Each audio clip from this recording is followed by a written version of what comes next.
वंचित व्यक्ति को उसका लाभ मिल सके, उसके लिए नीति निर्देशित तत्वों के तहत हमारी योजनाएं बनती हैं। हर योजना एक निश्चित चरण में संपन्न होती है।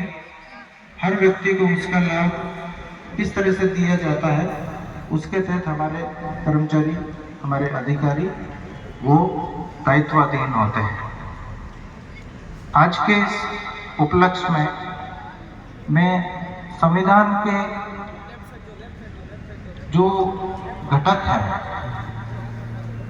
उसमें सबसे महत्वपूर्ण घटक है हमारे मूल कर्तव्य क्या है। उन मूल कर्तव्यों को मैं दोहराना चाहता हूँ। जब हम अपने कर्तव्यों का दायित्व हमें हमारी बौद्धिक क्षमता में रहेगा, हमारी सोच में रहेगा, तो हम हमारे संविधान की पालना कर सकेंगे। भारत के प्रत्येक नागरिक का ये कर्तव्य है कि वो संविधान का पालन करे और उसके आदर्शों, संस्थाओं, राष्ट्रध्वज, राष्ट्रीय गीत और राष्ट्रगान का आदर करें। स्वतंत्रता के लिए हमारे राष्ट्रीय आंदोलन को प्रेरित करने वाले कुछ आदर्शों को हृदय में संजोए रखें।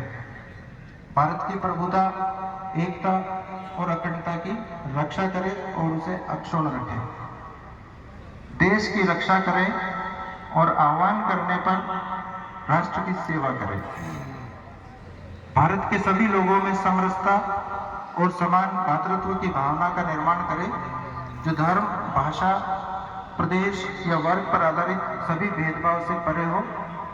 ऐसी प्रथाओं का त्याग करें जो स्त्रियों के सम्मान के विरुद्ध हो। हमारी सामाजिक संस्कृति की गौरवशाली परंपरा का महत्व समझे और उसका परिरक्षण करें। प्राकृतिक पर्यावरण की, जिसके अंतर्गत वन, झील, नदी, वन्य जीव आदि की रक्षा करें और उसका संवर्धन करें तथा प्राणी मात्र के प्रति दया भाव रखें। वैज्ञानिक दृष्टिकोण, मानववाद और ज्ञानार्जन एवं सुधार की भावना का विकास करें। सार्वजनिक संपत्ति की सुरक्षा रखें और हिंसा से दूर रहें। व्यक्तिगत और सामूहिक गतिविधियों के सभी क्षेत्रों में उत्कर्ष की ओर बढ़ने का सतत प्रयास करें, जिससे राष्ट्र निरंतर बढ़ते हुए प्रयत्न और उपलब्धि की नई ऊंचाइयों को छू ले। और सबसे महत्वपूर्ण, यदि माता पिता या संरक्षक है, 6 वर्ष से 14 वर्ष तक की आयु वाले अपने यथास्थिति बालक या प्रतिपाल्य के लिए शिक्षा का अवसर प्रदान करें। ये सबसे महत्वपूर्ण है हमारे लिए। जो हमारे मूल कर्तव्य है उसमें बालकों की शिक्षा सबसे महत्वपूर्ण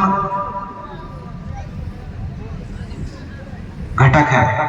हमारा बालक शिक्षित होगा, उसको शिक्षा का समान अवसर मिलेगा, उसको